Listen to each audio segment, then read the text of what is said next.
Welcome to This Week in Moto. Apparently, I have a 3-year-old with all these stickers. So we've got a lot to get through in this week's live show of the Moto News. So without further ado, let's get to some of the biggest stories of the week. And one of the biggest is Eli Tomac has now taken himself out of the consideration for Team USA. And there's been some rumors that little Deegan, the superstar that is now the motocross champion, whether or not he was going to be the 250 ride. And truthfully, I would love to see the team be Chase Sexton, AP, and Deegan. So we'll see whether or not AP is going to, not AP, but Deegan, whether or not he is actually going to ride for the country, because there is the Super Motocross playoffs and finales. And he somewhat alluded to he was only going to do it if his boy Tomac on his same team was going to get the ride. But I believe Tomac, if they had some sort of a deal going, would be able to be the big brother to Deegan and say, hey, we still want you to go. I just feel like AP probably should be the dude for this. And we know that AP has basically said that he wants to go really bad and he wants to redeem himself from last year. Yeah, but this guy has been exceptional on the motorcycle. So truthfully, the best team that we could bring, really the best team that we could bring in a long time would be Chase Sexton, Hayden Deegan, and AP. So that's really who I'm hoping for. And maybe we would see potentially somebody like an RJ fill in, because then it would be totally under the hierarchy of the Austrian motorsports company with KTM, Husky, and Gas. You would have the Husky for RJ and then the 2 KTMs. And then Roger would be the default guy to be the team manager for Team USA. And Panic Rev says Hymus, because he says Deegan is not going. And Hymus would be an awesome. Yeah, I would love to see Hymus go if Deegan cannot go. But if I'm just speaking clearly as who I believe would be the best team for Team USA, would be Sexton, AP, and Hayden. And so if he doesn't go, Hymus would be the next best guy to go there, because truthfully, the Netherlands with Kaida Wolf and Hurlings, how the heck are we going to beat those guys? I don't know. And the last few years, we have not brought the best team. And it, for me, has almost been just kind of a bummer to watch, because you know that these aren't the best riders out there. But Sexton has got his cojones going. So regardless, whoever the other 2 guys are, we might have somebody that can land on the podium just individually, which is awesome. But if I continue on and not digress too much more about that stuff, Beta is offering a 2024 450 RX. Yeah, they haven't been doing the best in motocross and supercross, especially with some of their riders jumping ship and moving over to other teams, mainly moving from the Beta factory to somewhat of a privateer-ish Twisted Tea Suzuki, which isn't the progressive from Ken Roczen. We know that bike is sheer unobtainium, but just the other bikes, because of guys like Chisholm and them, haven't been able to really perform. Shane McElrath got booted. So yeah.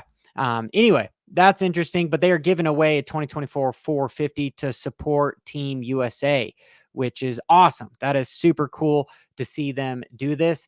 And Ken Roczen, right? Ken Roczen, he somewhat had a awesome showing, but then also a lackluster showing at Ironman. And he had a good little back and forth between some of his training partners with Levi Kitchen there and being back, because it was like since 2013 since he's been on the Suzuki. I remember honestly seeing him in like 08, 09 coming to Colorado for the MX of Nations on a Suzuki, just kicking butt. At one of the private tracks, he was literally 6 seconds a lap faster than me on my 450 on this sand track. It was a bummer. However, again, I'm more digressing. He alludes to this. Okay. He says, the good news is I still know how to ride a bike. the bad news is not for long. I'm having some difficulties with my energy systems at the moment. And I knew that going into last weekend, but by no means did I want to pull out and sit on the couch. Okay. So we saw him at Unadilla and we saw him at Ironman and he faded. He qualified second behind Deegan. So we know he's got the speed. But dang, this is the kind of stuff that we've seen Kenny for so long in Moto, where it was alluding to the Epstein bar.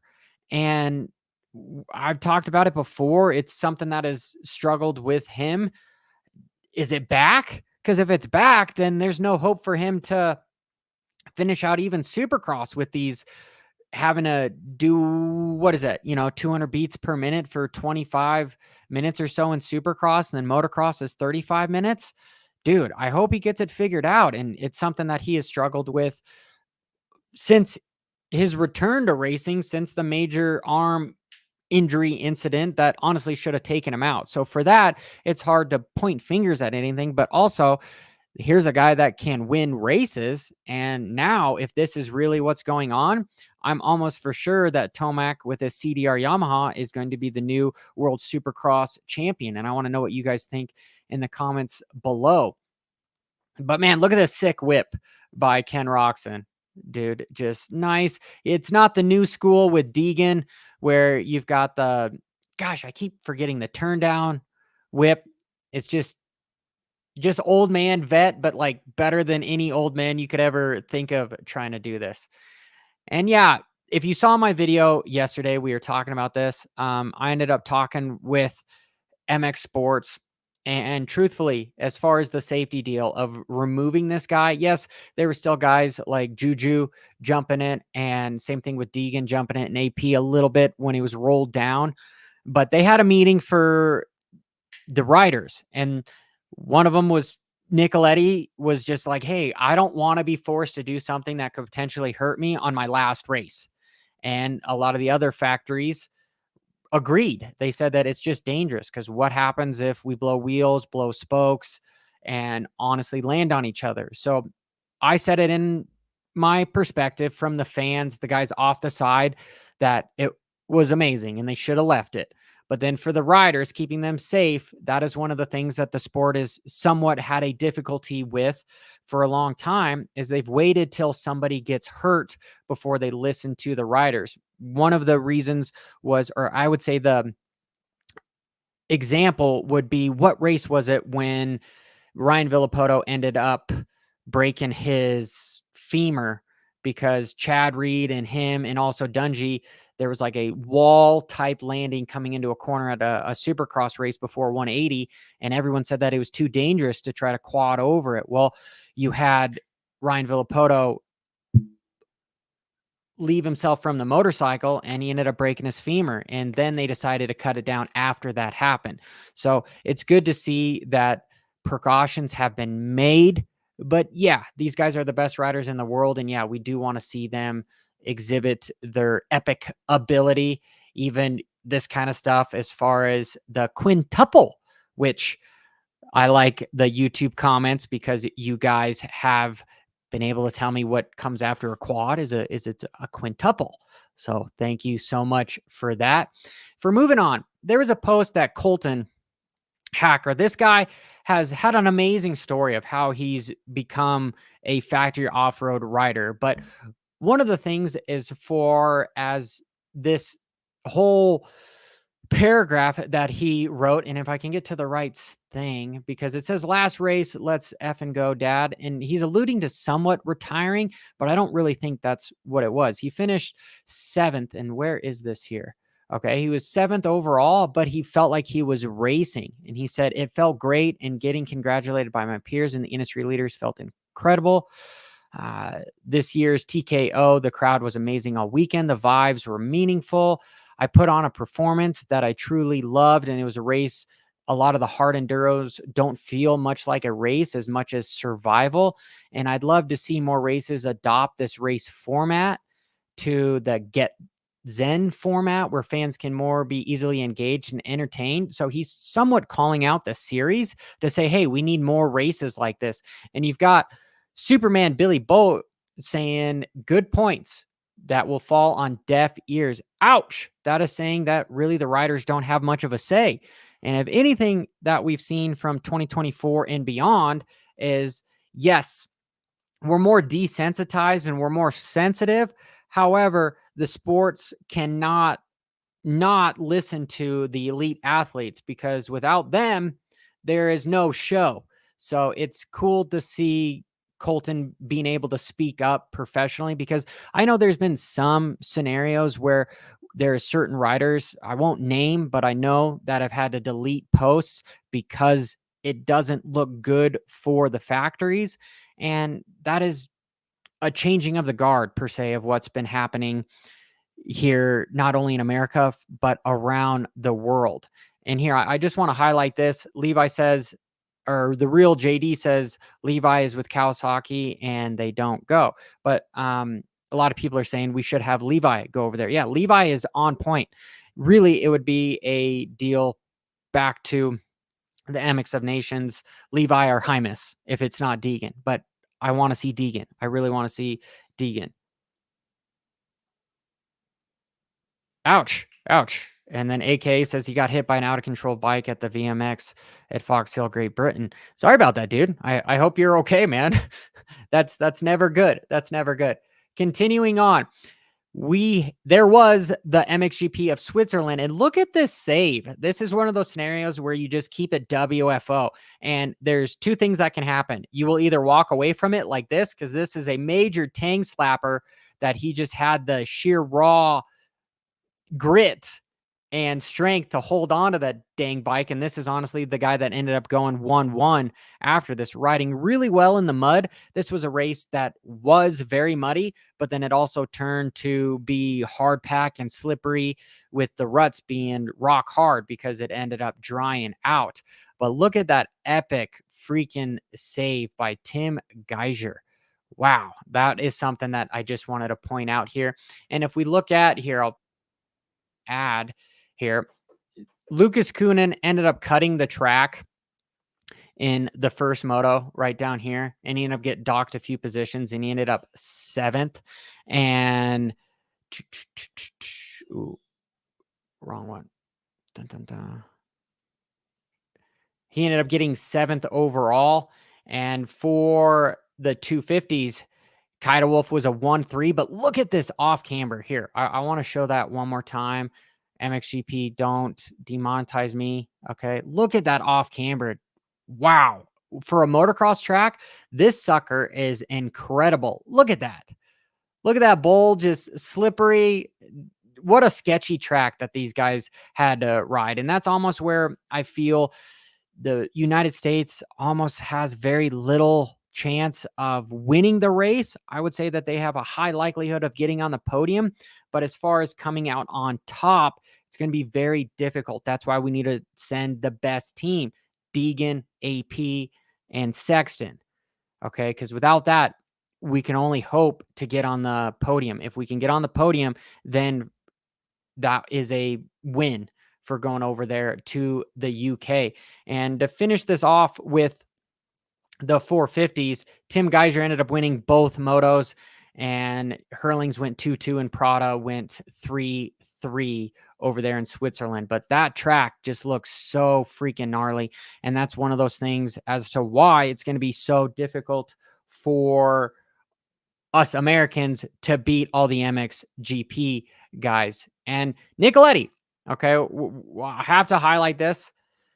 A 7th overall in his last national ever. Wow. Can you believe that this guy never really had much of an opportunity to set foot on a full-blown factory team for a while? This is a solid 10th place guy in under for the last 10, 15 years. Yes, has been on Club MX, which has been a grace from God, okay, for him to be able to make a paycheck. I just want the sport to eventually get to the point where these somewhat factory kids and guys that can be a top 10 guy can actually make a decent amount of money and be able to retire.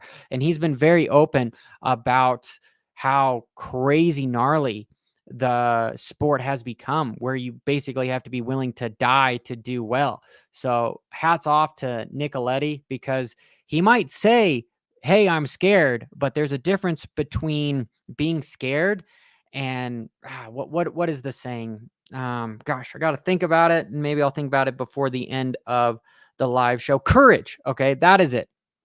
Courage is not the absence of fear, but it is being able to do something in the presence of fear. And I've always looked up to Nicoletti just because of his sheer amount of grit that he's been able to overcome. And same thing with the master pools, because of the hardships that they've had with their family, with their young brother. And I did have his Jake on for the podcast this week, and I am going to release some segments of the video because he had a really awesome analogy for staggered starts for the track, which would help from a lot of riders end up not getting hurt, and it would just make for some better racing. So stay tuned for that. And we also had TBG Racing retiring, not going to be a team anymore, which is gnarly. Okay, this is sad to be seeing some teams leaving. You had Gas cutting funding, and now TBJ Racing cutting funding. Troy Lee Designs, he actually bought his team back, or the rights to it, so maybe there's going to be something there. But it is a weird changing of the guard with where finances are right now in the sport. And yeah, that is one of the things, as to alluding to the economy, right? And the election is coming up, and rates are about to be cut almost guaranteed. Powell said here this week, which is sometimes bearish for stocks, but once people can borrow money, banks want to refinance their debt, you'll have big corporations that are able to refinance their debt, and they'll be able to reinvest some stuff. So it'll be cool to see what they do with the money and what they do with the sport. Because truthfully, when rates were almost negative here in the United States, that's when you had the likes of Surron pop up. And what is the big one that's the e-bike now? Gosh, I can't even think about it, but you guys know what e-bike I'm talking about. But with Beta coming out, Triumph coming out, Ducati, there was so much influx of money. That's what we need, is another super cycle like that. And Alpine Star has now been releasing goggles, which is going to be sweet. These are probably going to be $150 a set of goggles. They're not going to be the bare minimum, just $30 goggles that you can get at the bike shop. They're probably going to be high end only. However, it's pretty sweet that you have some of the best riders in the world that are developing this stuff. That is awesome to see Hunter and Jet finally having their little baby come to fruition, because they look awesome. They look freaking cool. And I believe they can snap on and off. Yeah, this is what they're showing right here. Super cool to be able to change, but also comes with a pretty penny. Alpine Star has been releasing some really sick stuff, not only with their boots, but with their chest protector that is going to the airbag system, and now goggles. You know, you could be kitted from head to toe, even underwear, with A-Star stuff. And that they do have a hard time with giving amateurs discounts. You know, it's really, you have to be a professional to get stuff for free, which is interesting as well. And so I want to highlight a little bit of the women at Ironman. So you had Stallings go 1-1 at round 5, and Tuner go 2-3, and Michaela go 3-4. These girls are on fire, and I would honestly hate to race against them, because look at that form. Elbows up, 2 fingers on the clutch, knee out. These girls haul effing butt, right? And especially on a track that is as gnarly as Ironman, I want nothing to do with it. And for the Superbike here in America, for Moto America, Josh Herron, basically 52 points out front, in front of Gagne. And he ended up winning the last race there as well. So these guys have also seen a downward spiral of kind of the interest in the sport for a while. There's new management that happened, but they're trying to build back up from MotoGP, and I like what they're doing. And sort of to end today's show is Surron, their Ultra B, is getting a racing kit. Okay. And it is essentially making peak power at 62 miles an hour, which is crazy. 560 Newton meters of torque. 32 kilowatts of power. I don't know what the freak that means. However, these Ultra Bees have been becoming incredibly popular, and I can't find what the racing kit is going to be, but it's essentially basically having a V8 put into a little Toyota Corolla, which there's way too much power for these suckers, and having beefer suspension, which is nice, but these things are a pretty penny. And it's not just you buy the race version of it. What you do is you buy the base model and then you buy the racing kit, which I'm assuming is at least $1,500, if not more, because it's a racing battery and I think forks in there. So that is probably going to be an extra $2,000. On the low end, 1,500. On the high end, $3,000. So you're looking all together potentially a $7,000 just pit bike. But a lot of guys like to go about that. And looking at some of the comments here, you guys have been pretty good. But hey, that is what I have the week in moto. Make sure you hit that subscribe button and notification icon. It always helps out the channel. I owe everything to you guys, and I'm trying to get to the Vegas Supercross for press. So we'll see how all that goes. But till next time, keep it WFO. What do you need, Lennox? What do you need?